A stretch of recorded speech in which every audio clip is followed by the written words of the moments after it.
Under the secret as Kalanda, Mission be met for the Dwarwa. Jada, she was bound to Jada, accusation, Dora.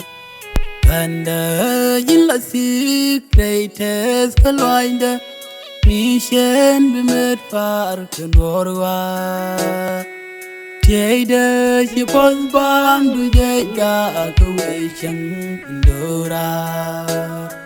Long boom, a Jatan, we can sham, bring down a tin man, shirt walk, and shame the truth, or who cut in Yadinana.